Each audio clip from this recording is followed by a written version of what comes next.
ang African impala ay maaari pong tumalon sa taas na higit sa 10 talampakan at sumasakop po sa layo ng higit sa 30 talampakan. So, mataas siya lumundag. Gayunpaman, ang kahangahangang nilalang na ito ay maaaring itago sa isang enclosure na anumang zoo na may 3 pie ang taas ng pader.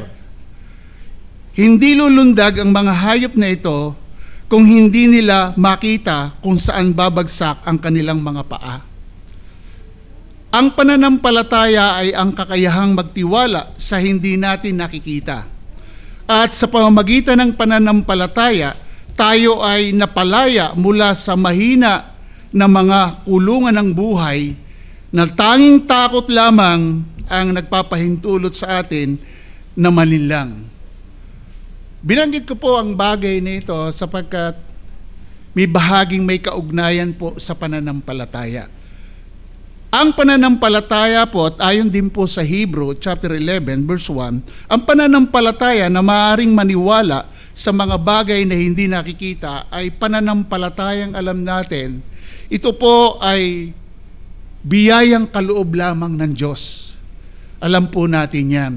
So dito po sa binasa ng ating MC, verse 1 lang po ang ating pagtutuunan. So siguro po baka pag nag-volume po ako, pwede na medyo hinaan kasi mamaya pwede naman kahit wala akong microphone. Pwede malakas po yung boses ko.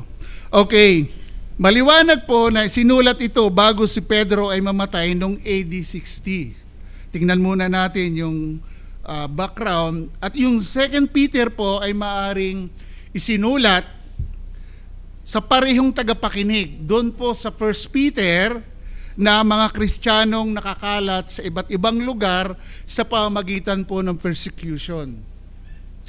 So bagamat mayroon po sa mga sinaunang tao na mayroon pong pag-aalinlangan dito hingil sa otoridad ng sulat na ito, na unang binanggit sa pamamagitan ng Origen na at pagkatapos ni Eusebius at si Jerome. Ngunit ang maganda po dito, hindi po nanaig sa iglesia o nakahadlang. Maliwanag po naman bilang canonical, sa pagkakanon, dapat nating kilalanin si Pedro. Bakit po? Ang may akda nito dahil mayroon pong nakasulat na pangalan at siya po rin ay nagpatotoo na nabuhay kasama si Kristo, nakasama niya si Kristo. So maliwanag na si Pedro po ang sumulat ito. Bagamat di na natin kailangan isa-isahin na mayroong nagdududa. Sabi ng iba ay kaparehas na kay Jude.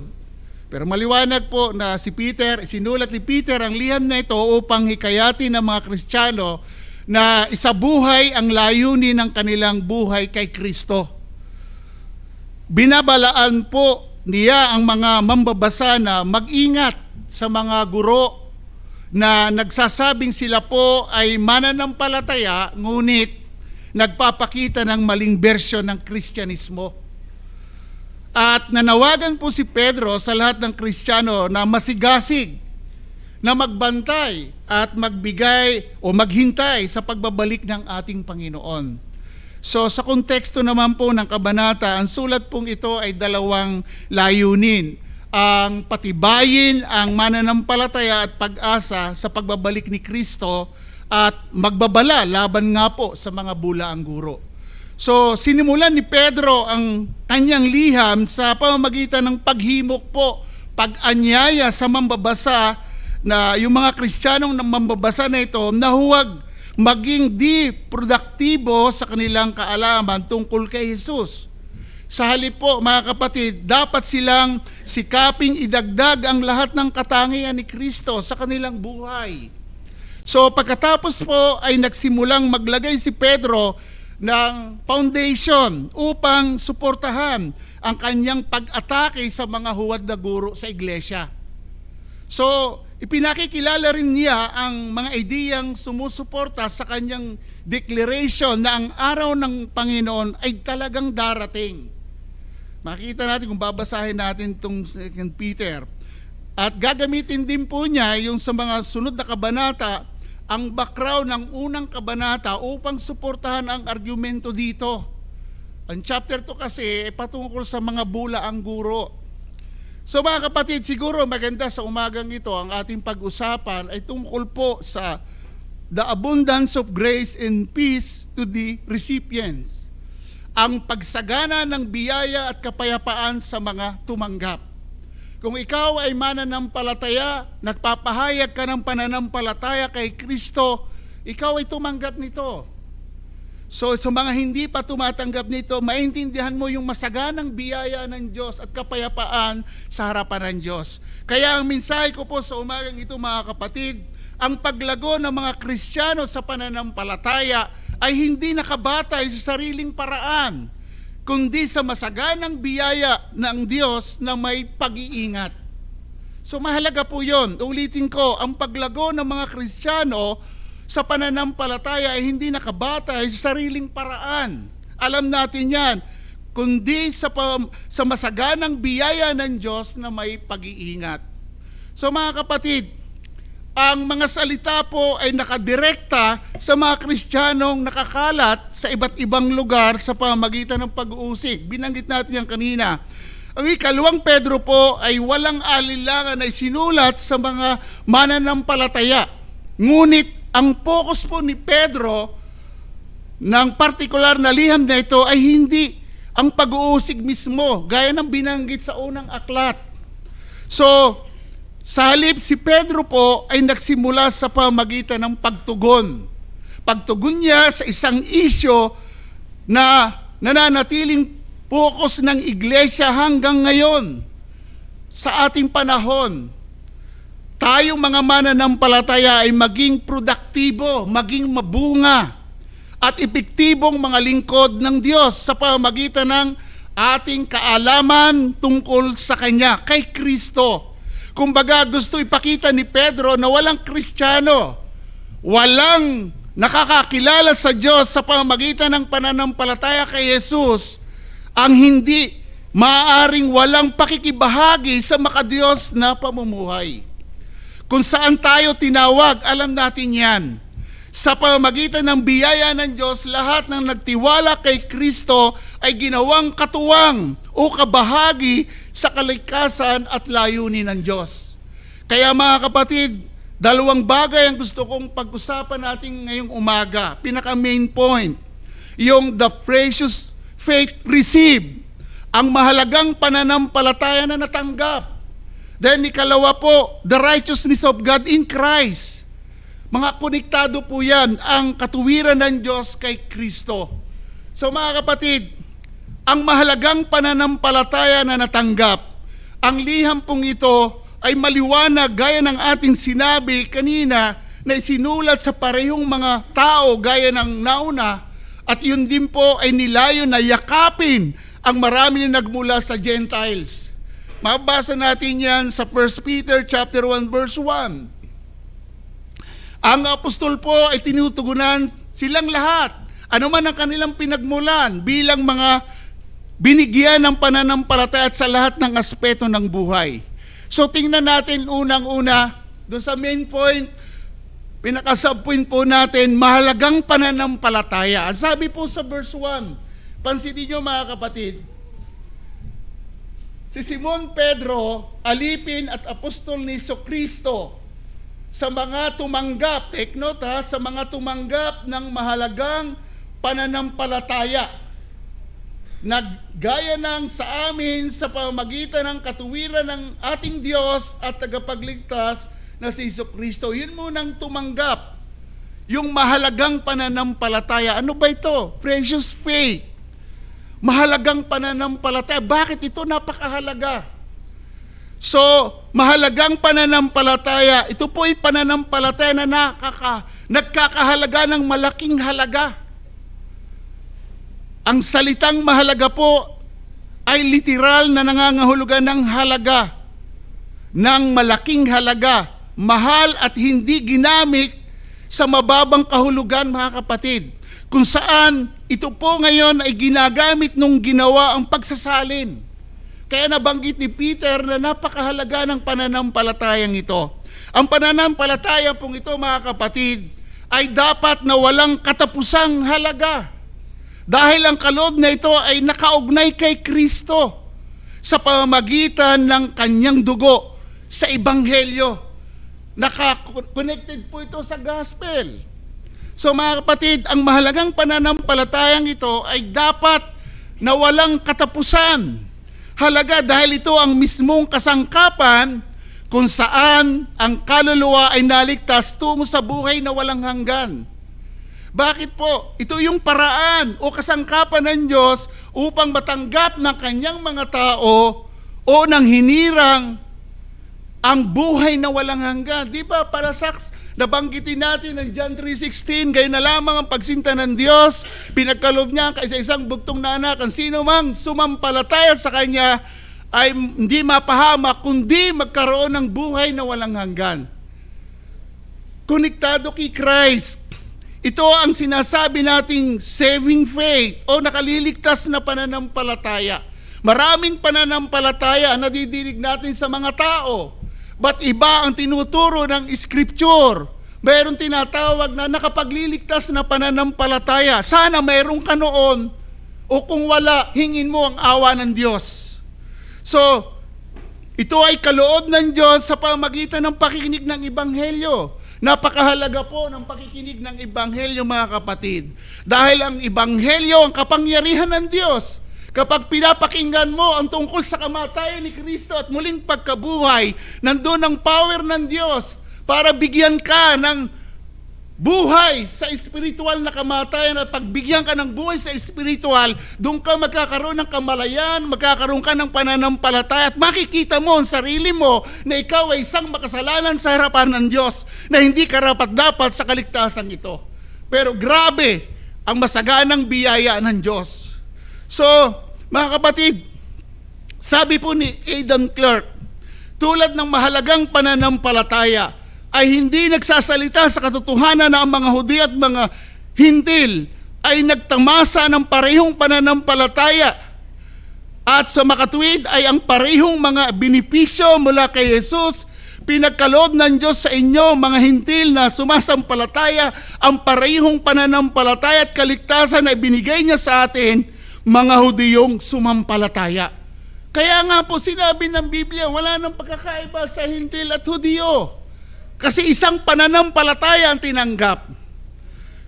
So mga kapatid, ito ang kaloob ng Diyos sa kanyang mga tao. Hudyo man o Hintil, ito ang kasangkapan o instrumento ng God upang matanggap ang biyayang kaligtasan ng ating kaluluwa. Mga kapatid, napakabuti ng Diyos. Napakabiyaya niya.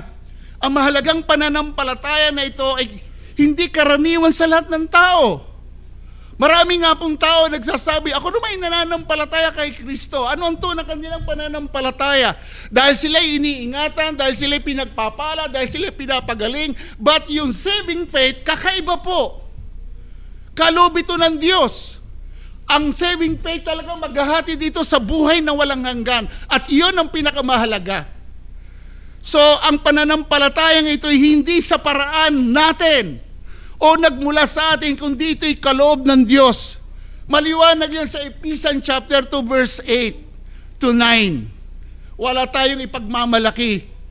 Natanggap natin ito by hearing the gospel of Christ.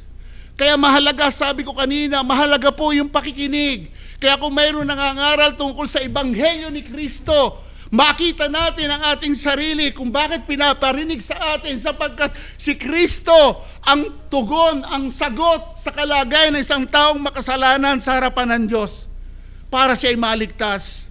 Ang point natin kapag pinag-usapan ng kaligtasan, ito ay gawa mismo ng Diyos, hindi sa paraan ng tao kahit ang pananampalatay kaloob niya sa pamamagitan ng napakinggang Ebanghelyo. So mga kapatid, ikalawa, aside dun sa mahalagang pananampalataya, the same faith received, parehong pananampalataya na tanggap. Pansin nyo, verse 1b. Excuse po.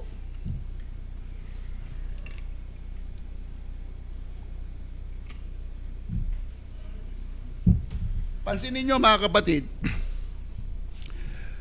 Verse 1. Ulitin ko yung verse 1. Si Simon, Pedro, alipin at apostol ni Kristo sa mga tumanggap ng mahalagang pananampalataya. Gaya, take note ha, gaya ng sa amin. Gaya ng sa amin sa pamamagitan ng katuwiran ng ating Diyos at tagapagligtas na si Kristo. Tulad ng mahalagang pananampalataya, pareho. Yung tinanggap ng mga apostol, nakasama ng Panginoon, tinuruan sila, parehas lang yung tinanggap na pananampalataya. Parehong mahalaga sa lahat, sa mga sumampalataya, bagamat hindi pa nakikita kay Jesus. Sila nakita nila si Jesus. Nakasama nila. Tulad ng mga apostol, gayon din kay Pedro at sa mga nakakita sa kanya. Alam nyo mga kapatid, sapagkat ang pinangahawakan nila ito ay pareho na napaka malaki at mahalagang pangako at ang parehong katuwiran ng Diyos na ating tagapagligtas. Sa pamagitan ng pananampalatayang na-receive nila at na-receive mo, na-receive ko, kung hindi mo pa nare-receive ito, sa habag at awa ng Diyos, nawa kahabagan ka, natanggapin mo ito. Ang karaniwang kaligtasan po mga kapatid, ang pananampalatayang minsang ibinigay sa mga banal, binanggit po yan sa Jude. Talatang 3, walang chapter. Pero pansinin natin yung with us, kung kayo may Bibliang English, with us o kasama natin, sa Modern King James Version po, mga apostol at mga saksi na pinapakita po doon. Sinasabi yung mga apostol at mga saksi. Pansinin nyo natin sandali yung verse 18. Kami mismo ang nakarinig ng tinig na ito na nanggaling sa langit nang kami ay kasama niya sa banal na bundok. Si Pedro kasama doon, yung ilang pang apostol. Kumbaga ayon kay Pedro, mga kapatid, bagamat inilalagay ang kanyang pagka-apostol upang ipatupad ang kanyang pangaral, yung kanyang pagbabahagi, inilalagay niya na may tunay na pagpapakumbaba ang kanyang sarili. Kasi ito po'y tungkol sa pananampalataya, isang antas sa lahat ng iba pang mga mananampalataya. Binababa, apostol yun ha. Kumbaga, kung kasama natin ngayon, sa scripture, kasama natin ang mga apostol, nababasa natin. Pero the same lang yung faith na na-receive nila. Kaparehas mo, kaparehas ko. Ang antas ng pananampalataya, ito ay nag-iiba sa iba't ibang mananampalataya. Ngunit mga kapatid, sa paggalang sa mga layunin nito, yung object nito, yung kasalukuyang pagbibigay katuwiran o pagpapawalang sala, pagpapakabanal at kaluwalhatian sa hinaharap, ito ay karaniwan sa lahat. Kasi dahil sa kasangkapan ng pananampalataya ngayon na the same na tinanggap ng mga apostol, naranasan natin ito. Ang point natin, si Kristo ay para sa lahat ng mananampalataya, na taglay ang mahalagang pananampalataya. Ito ang ginawa ng Diyos na karunungan, katuwiran, pagpapakabanal at pagtubos. Tinanggap natin ito sa pamamagitan ng pananampalataya bilang instrumento ng God. Grabe po. Sana habang tinitingnan natin, tayo bilang mananampalataya, sa dami ng ating nararanasan dito sa mundo, may mga bukasyon tayo. Pero sana ma-recall natin yung ginawa ng Diyos sa atin. Bagamat hindi tayo karapat-dapat, minarapat dahil lamang kay Kristo. Natanggap natin anumang mga biyayang yung mga spiritual blessing na binabanggit doon sa Ephesians chapter 1. Siguro, lesson in application po. Nais kong ibahagi sa inyo ang sinabi ni Spurgeon. Sinasabi rin niya sa atin na ang pananampalataya ay mahalaga. At hindi ba ito mahalaga? Sapagkat ito'y may kinalaman sa mahalagang bagay, sa mahalagang pangako, sa mahalagang dugo, sa isang mahalagang pagtubos, sa lahat ng kahalagahan ng persona ng ating Panginoon at tagapagligtas na si Jesucristo. Kaya napakahalaga ng pananampalatayang itong ibinigay sa atin ng Diyos. So yun ang sabi ni Spurgeon. Pinapakita nito na natanggap nila ng mga apostol na nakawitness sa mga Hudiyo o Hintil. Ang mahalagang pananampalataya na ito'y isang antas lamang sa usapin ng kaligtasan. Pagpapawalang sala, pagpapakabanal, pagtubos, at pagluwalhati sa hinaharap. Kung wala ka nito, hindi mangyayari yung aking mga binanggit na yon, yung mga blessing na yon. Kaya pag-isipan natin, kung mayroong kinakausap dito, pinapangaral ang ebanghelyo tungkol sa kamatayan at muling pagkabuhay, sana mahamon ka. Dahil hindi mo mararanasan ang masaganang biyaya at kapayapaan sa harapan ng Diyos kung hindi mo makikilala si Kristo. Alam nyo, ito'y karaniwan sa lahat ng iniligtas ng kanyang habag at biyaya. Common po ito sa lahat ng iniligtas ng kanyang biyaya. Mayroon ka nito. Kung ikaw'y talagang naabot ng biyaya ng Diyos, mga kapatid, ang katayo natin sa harapan ng Diyos ay wala tayong pagkakaiba sa mga apostol na nakawitness sa Panginoong Hesus. Wala pong pagkakaiba. Sa lahat ng mananampalataya na tinubos na banal na dugo ni Kristo ay isang natanggap ng pananampalatayang nakapagliligtas, saving faith. Kaya precious po ang faith na ito.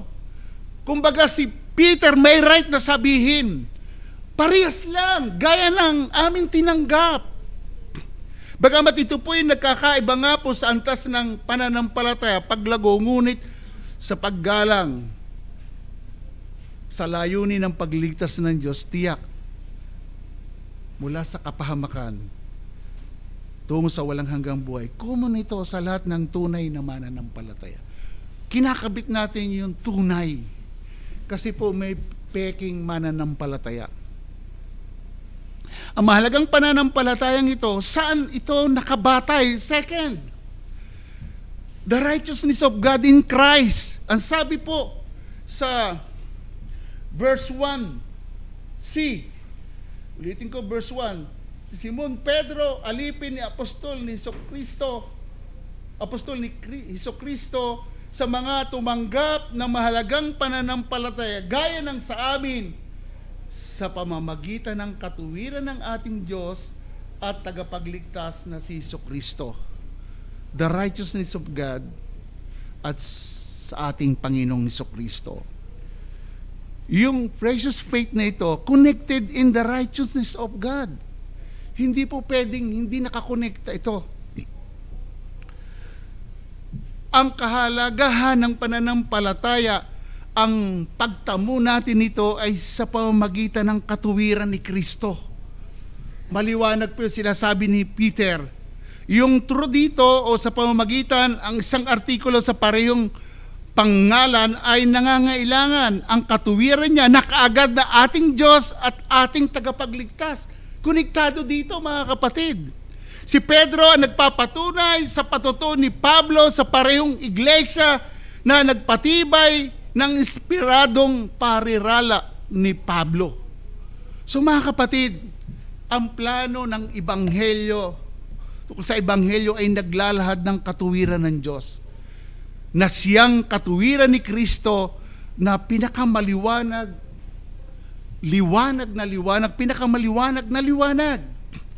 Ang talatang ito mga kapatid ay nagtatatag ng imputation sa atin ng katuwiran ni Kristo. Si R.C. Sproul ay nagbanggit po ng double imputation.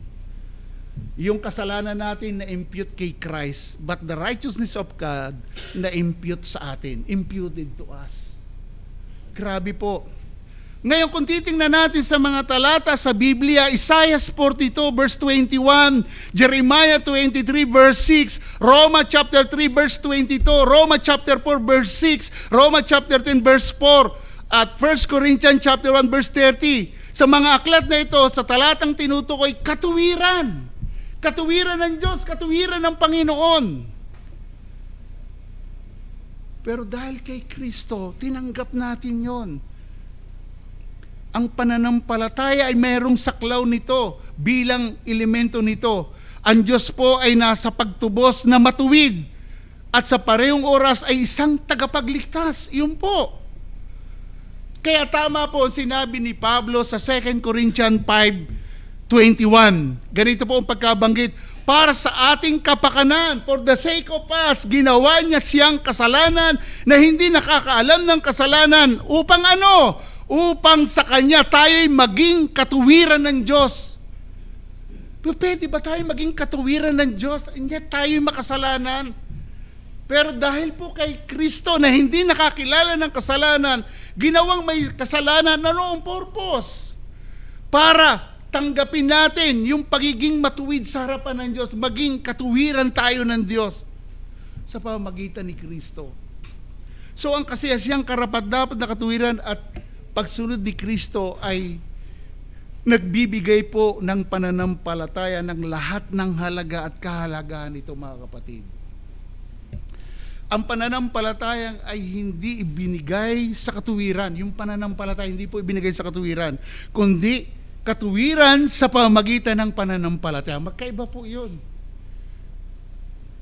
Dahil sa pananampalataya, naging matuwid tayo sa harapan ng Diyos. Ang iba po ay kinukuha ang katuwiran bilang layunin ng pananampalataya. Sa kanila na nakakuha ng pananampalataya sa katuwiran, ibig sabihin na may kakayahang maniwala sa katuwiran ng Diyos at magtiwala dito. Paano nangyari yon? Gaya ng binanggit ko kanina. Yung pangangaral ng Ebanghelyo, wag po nating baliwalain. Dahil sinabi ni Pablo, hindi niya kinakahiya ang Ebanghelyo sapagkat ito ang kapangyarihan ng Diyos sa mga sumasampalataya. Never kang sumampalataya kung ikaw ay hindi ma-regenerate. Hindi ka mababagong loob at ang kapangyarihan ng Ebanghelyo ang babago sa isang makasalanan na hindi karapat-dapat sa kaligtasan. Pero dahil kay Kristo, sa kapangyarihan ng Ebanghelyo, kapag nadinig mo ito, mabubuhay ka sa Espiritu, kamatayang espiritual. Gaya ng sinabi ko kanina, doon magkakaroon ng kakayanan na sumampalataya. Kaya ang pananampalataya hindi sa ating galing. Romans 10:17, ang pananampalataya ay galing sa pakikinig ng Ebanghelyo. So mga kapatid, ang katuwiran ng gayong tao ay maaaring magkaroon ng walang katapusang halaga sa mga tumanggap nito sa pamamagitan ng pananampalataya. Bakit po? Sapagkat ang ating sinampalatayanan ay ang Hesukristo na ito ay Diyos. Oo, ating Diyos, gaya ng nasa orihinal. Siya po ay tunay na Diyos, isang walang katapusang umiiral na nagsagawa ng katuwirang ito at sa makatwid ito'y dapat na walang katapusang halaga. Kaya mapalad tayo na tumanggap ng mahalagang pananampalataya gaya ng sa mga apostol. Kasi nakilala natin ang tunay na Diyos. Mula sa walang hanggan siya na ang salita at ang salita ay kasama ng Diyos at ang salita ay nagkatawang tao. Verse 14, nagkatawang tao. Sa Kanya nagmula ang biyaya at sumagana pa yung biyayang yon. So siya ang ating tagapagligtas, tayo mga naniniwala at dahil dito ay ibinigay niya ang karapat-dapat na pagsunod na ito. Ibig sabihin po mga kapatid, ito ay napakalaking pakinabang sa atin. Dahil bilang katiyakan at tagapagligtas, ginawa niya ang katuwirang ito bilang kahelili. Substitution. Isipin niyo ito mga kapatid. Mula nang tayo isinilang makasalanan na tayo. At nahatulan na tayo, nasa ilalim na tayo ng galit ng Diyos. Pero dahil sa isang napakabuting Diyos, mapagmahal na Diyos, ibinigay ang kaysa isang bugtong na anak. Hindi ba natin naisip yon? Mga kapatid, ang issue dito, kaligtasan ng ating kaluluwa. Huwag nating baliwalain yon sapagkat napakahalaga sa Panginoon ang kaluluwa natin. Bagamat tayo nabubuhay dito sa mundo, marami tayong intindihin, pero huwag nating kalilimutan na mayroon tayong kaluluwa naladungisan ng kasalanan. Hindi yan pwedeng sa 3 araw, o sa isang araw maliligo ka 3 beses, gaya ng katawan. Hindi po kayang linisin ng tubig. Ang lilinis sa ating kaluluwa ay si Kristo. Grabe po mga kapatid. Pero siya po yung substitution. Siya ang tumanggap ng hatol ng Ama. Siya ang naparusahan. Mga kapatid, sana makita natin yon. Kung ikaw na nandito, wala pang pagkakilala sa Diyos, I'm sorry, sasabihin ko sa iyo, nasa ilalim ka ng galit ng Diyos. Nasa ilalim ka ng puot ng Diyos.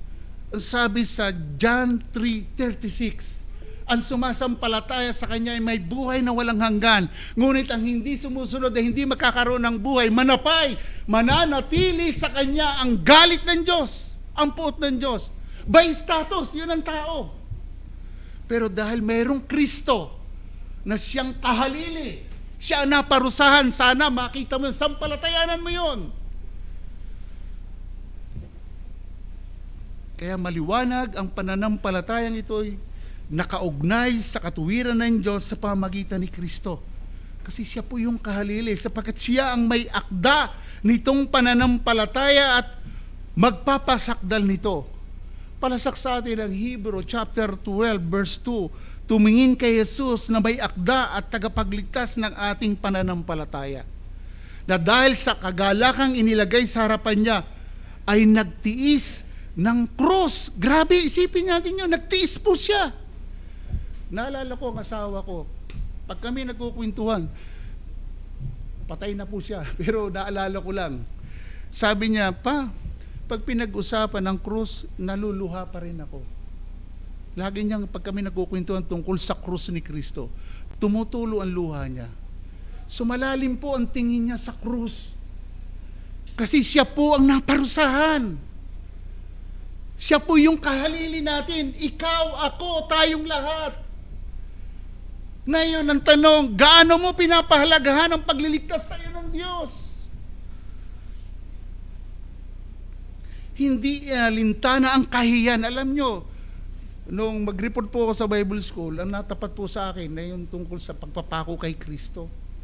Malaking kahiyan po ang mapako nung panahon yun sa panahon nila. Kahit laking kahiyan. Pero si Christ, napako doon. Isang kahiyan. At ngayon naupo sa kanan ng trono ng Ama. Gaya ng aking sinasabi, naupo siya. Hindi siya huminto. Hindi siya, yay! Natapos ko na ang krus. Salamat! Bahala na kayo! Hindi po ganun ang Diyos. Hindi ganun ang ating Panginoong Jesucristo. Continuous ang kanyang pamamagitan sa atin. Ganong kabuti ng Diyos. Tayo mahina, nagkakamali tayo. Pero patuloy ang pagtatanggol niya. Hindi siya naghahayahay. Patuloy ang kanyang pamamagitan. Ang point natin, ang mahalagang pananampalataya na nakaugnay sa katuwiran ng Diyos sa pamamagitan ni Kristo ay dumating sa kanyang mga tao at sa pamamagitan ng kapangyarihan ng Ebanghilyong narinig. So mga kapatid, sa ating pong paglalapat, maliwanag mga kapatid, ang ating kaligtasan ay mula lamang sa masaganang habag ng Diyos at biyaya niya. Kaya tayo ay naligtas sa pamamagitan ng pananampalataya. Hindi ito mula sa atin. Wala tayong dapat ipagmalaki. Wala tayong pwedeng ipagmayabang. Kundi ang Panginoon ang ating ipagmalaki. Pinapaging matuwid tayo sa harapan ng Diyos sa pamamagitan ng pananampalataya lamang kay Kristo na ating Panginoon at tagapagligtas.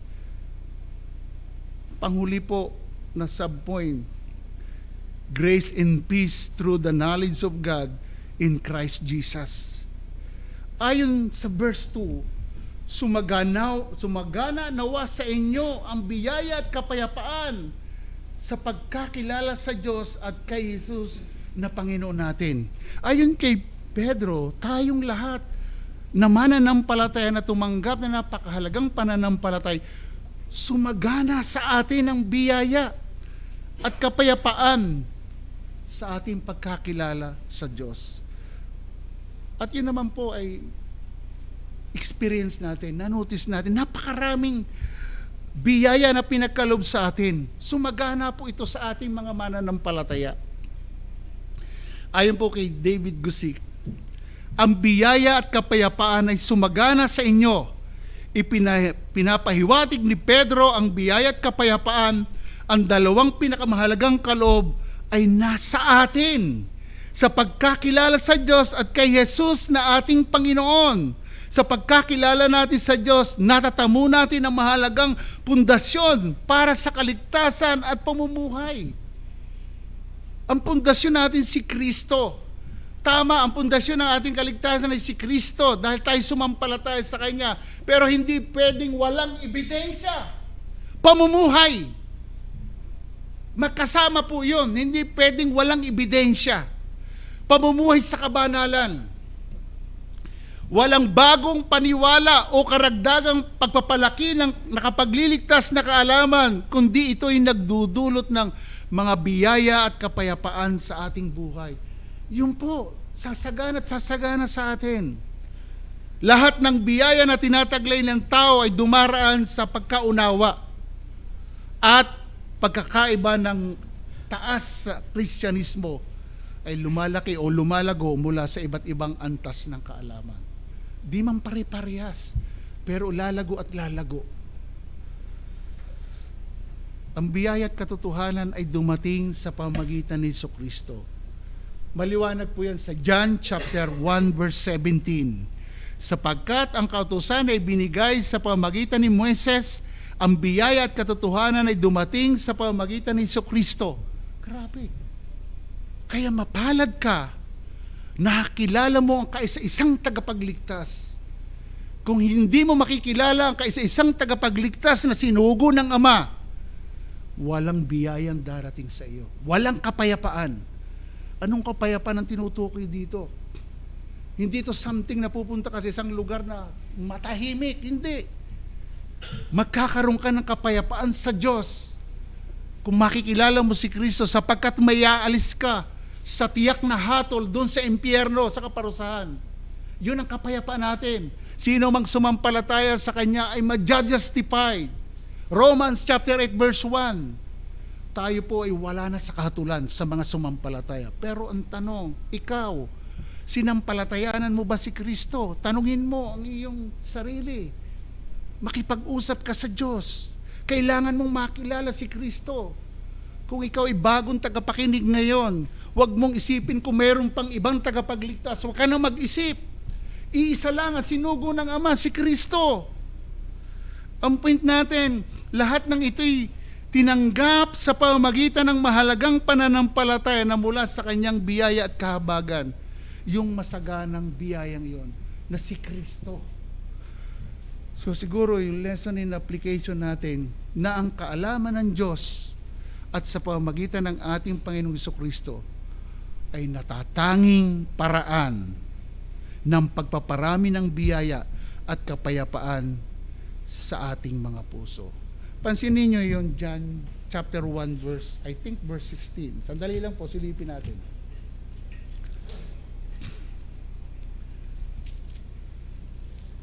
Sabi po sa verse 16. Sabi po, at mula sa Kanyang kapuspusan, si Christ, ay tumanggap tayong lahat biyaya na sinundan pa ng ibang biyaya. Grabe. Kaya tuloy-tuloy po ito. Lalago at lalago ka. Ang totoo, walang maginhawang kaalaman o pagkakilala sa Diyos, kundi sa pamamagitan lamang ni Kristo. Yun ang sinasabi ko kanina pa. Kung hindi mo makikilala si Kristo, wala kang buhay na walang hanggan, wala kang kaalaman tungkol sa Kanya, ano ba ang Kanyang ginawa, wala kang pagkakilala sa tunay na Diyos. Dahil sa verse 18, ang Diyos na hindi nakikita, dahil Espiritu siya, pinakilala ni Kristo nung siya bumaba dito sa lupa. John chapter 1 verse 18. Mula kay Kristo, ang Diyos ay isang hukom, tagapaghiganti. Kay Kristo isang napagkasunduan ng Ama ang makasalanan tulad ko, tayong lahat, pinagkasundo tayo sa Diyos. Hindi tayo nakipagkasundo sa Diyos. Kasi kung ikaw ay makipagkasundo sa Diyos, ano ka? Hihintayin ka ng Diyos? Anak, makipagkasundo ka sa akin. Kung hindi ka makipagkasundo sa akin, di gawa na naman ng tao. Ang Diyos Ama nakipagkasundo sa atin through Jesus Christ. Matutunan natin, mga kapatid, ang ating pagkakilala sa Diyos sa pamamagitan ni Kristo ay isang malaking pabor niya na ibinigay sa atin, bagamat hindi karapat-dapat sa pabor na ito. Ngunit dahil sa kanyang biyaya at habag, tinanggap natin ang mahalagang pananampalataya. Tayo po ay naligtas. Sa ating pagtatapos, mga kapatid, kumusta ka na ngayon? Kumusta na po tayo, mga kapatid? Ano ang iyong mga pinagdadaanan sa buhay? Huwag mong kalilimutan ang tinanggap nating pananampalatay. Pareho lamang na tinanggap ng mga apostol. The same lang. Sino pa mga apostol? Kung pag-aaralan ninyo ang kanilang buhay, apostol, paglilingkod, si Pablo, nabibingit yan sa kamatayan. Alang-alang sa Ebanghelyo. Iba-iba ang kanilang pinagdanan. Kung isa-isahin natin ang kanilang kamatayan, naging tapat po sila sa pananampalataya.